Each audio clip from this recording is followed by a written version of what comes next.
Hey, another episode of Sammy and Dad.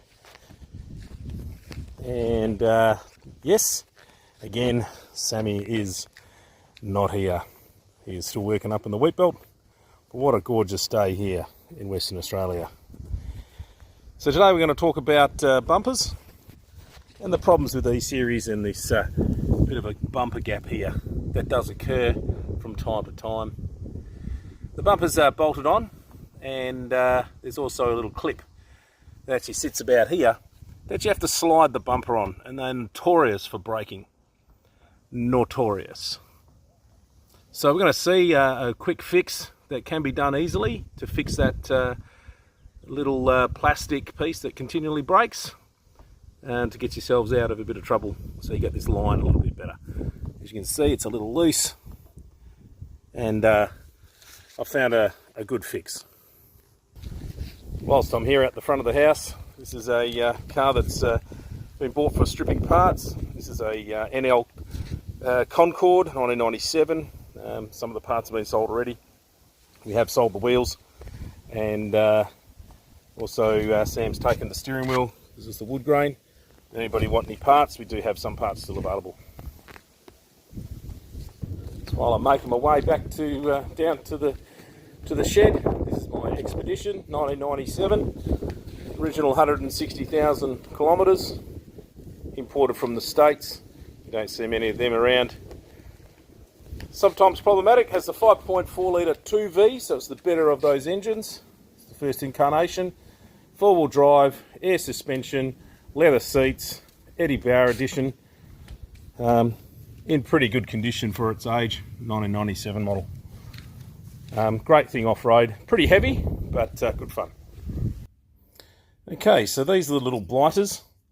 These actually clip in to the bodywork by this side, and then there's a section that actually slides in this gap in the bumper. There's usually a grommet of some sort between the body and there for water protection, which I haven't got on this one, but it is around somewhere.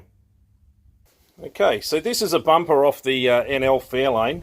It shows the attachment points. This is where the actual bumper structure connects to the body, and those bolts can be located from inside the boot.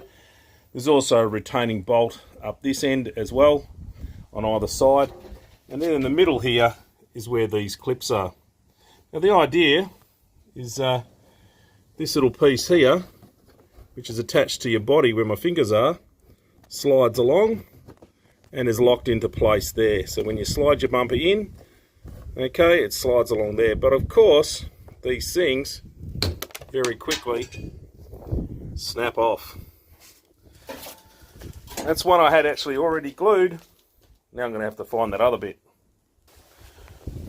Successfully located. So that is one that had already snapped. I glued it together for the demonstration, just with some super glue. Super glue does work, but it will deteriorate. So I'll show you how we can do a bit of a more strengthening fix for this one. I found it to be quite successful. Okay, so as you can see, now we're in the shed, and we've got our little piece here. Okay, so it is separated, is broken. What you got to do is make sure that you get the correct fitting so it fits back in perfectly to where it was, okay, matching up where the broken piece was. And in this case, this is still quite firm to hold in there by itself, doesn't fall off, okay. Other things that you need will be a small drill bit and a small piece of, I'm using stainless steel wire, which is stainless steel welding wire from a TIG welder. Cut it to the appropriate length. This is only a fairly short bit, but enough to actually go in the hole. And what you're going to be doing is drilling a hole through the middle, putting the metal shaft in, and then we're going to actually use an adhesive to actually glue it together. So the shaft is going to give it any strength from pushing down, and then the glue is also going to react with it as well and give it some extra strength. So I found this to work quite well. It's just a very simple fix. These you can buy, you can get them 3D printed, but hey, that costs money. Everything costs money with E-Series, and although they are fairly good, but this will get you out of trouble if your bumper's hanging off and you've got a show or something like that.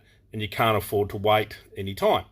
So yeah, just as you can see behind me, I've got my original project from 25 years ago. Bought it just the year before I got married. Had kids, had house, project's still there.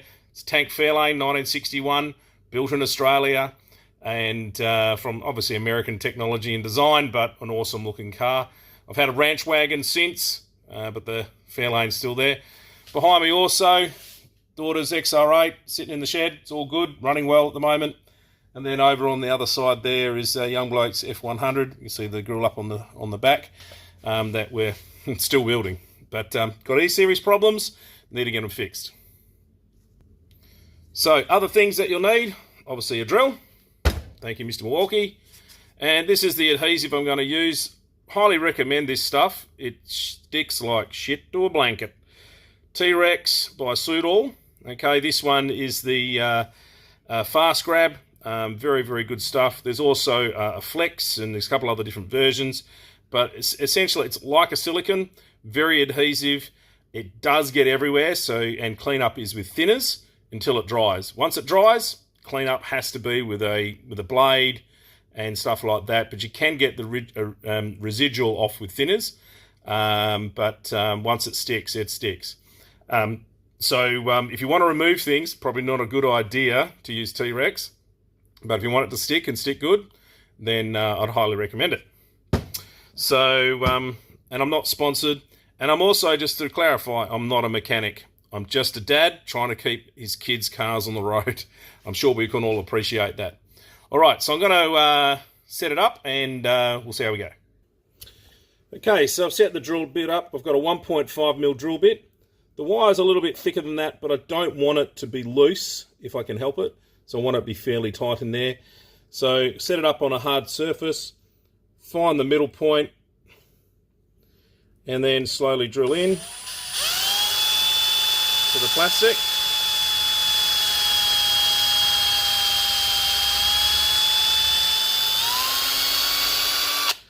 Holding it firm, as you don't want it to move from where it is. Okay, now that's going to be fairly tight. I might have to go up a size. That is fairly tight in there, so yeah, we might go up a size, just in one size in the drill bit. Okay, so now we're going to the 2mm, straight through.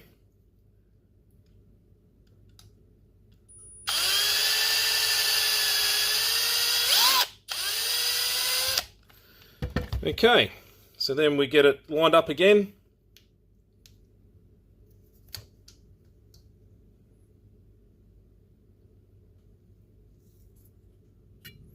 Okay, so I've got my T-Rex in the caulking gun. Just a little tip about T-Rex, it actually serves well if you put it in the fridge when you're not using it.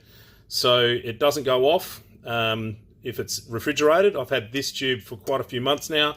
Still works well. As soon as it's exposed to the air, obviously it does. Also had trouble with trying to get a decent cocking gun, and so I've used a clamp here just to stop this one flexing, because this is towards the end of the tube at the moment. When you trigger it, it'll start oozing out. After you finish, just release it and it will stop the ooze, and then you won't have a heap of silicone at the end of the tube nozzle. So just going to put a bit of a dab in here of some T-Rex. You don't need a lot, just a dab on there, and then we'll fit him up. Again, trying to find that happy place where it sits nice and flush and tight. Okay. Any extra T-Rex, you can just use a wire and get the excess away, because you don't want that impeding on anything. And you can then wipe it down with a bit of thinners a little bit later, once you've got your rod in. So then you get your rod, and we're just going to tap that down with a hammer. Okay, so we get a hammer and we just tap him down.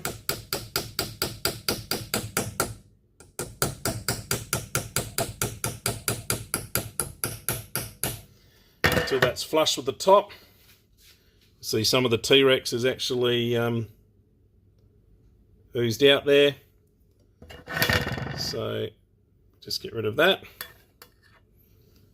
Have a rag handy because T-Rex, as I said, gets everywhere. And just leave that to dry. Get your rag in there if you want.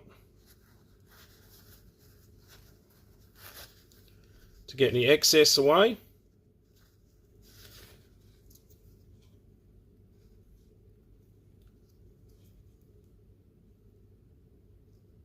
Okay.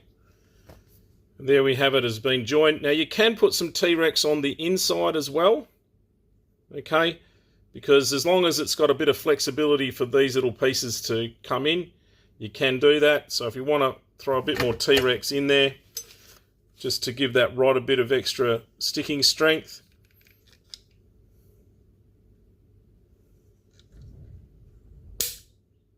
With the rest of the plastic,